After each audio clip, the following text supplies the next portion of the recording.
Outright economic revenge. That's how the South Korean government defined Japan's latest restrictions on high-tech material exports to South Korea that are essential for the production of smartphone display panels and chips. The move comes following South Korean court rulings that ordered Japanese companies to compensate victims of forced labor during World War II.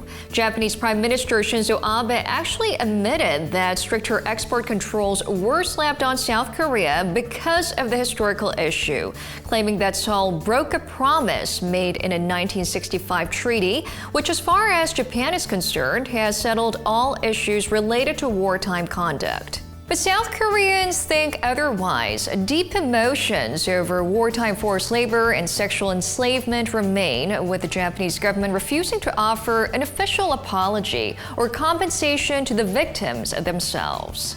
Japan is even considering to target more items subject to stricter export curbs and remove South Korea from its so-called white list of countries that it imposes minimal trade restrictions. In response, the South Korean government has warned of countermeasures against Japan, considering options like filing a complaint with the World Trade Organization. It also announced plans to invest 1 trillion won, or some $857 million annually, for the development of chip materials to reduce the country's dependence on Japanese imports.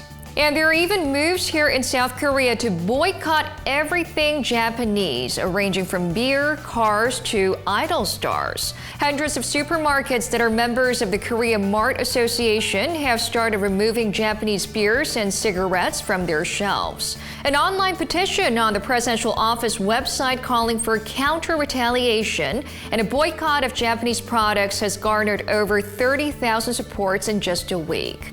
Boycott Japan messages and a list of Japanese brands that can be targeted, such as Toyota Motor or clothing retailer Uniqlo, are spreading on social media.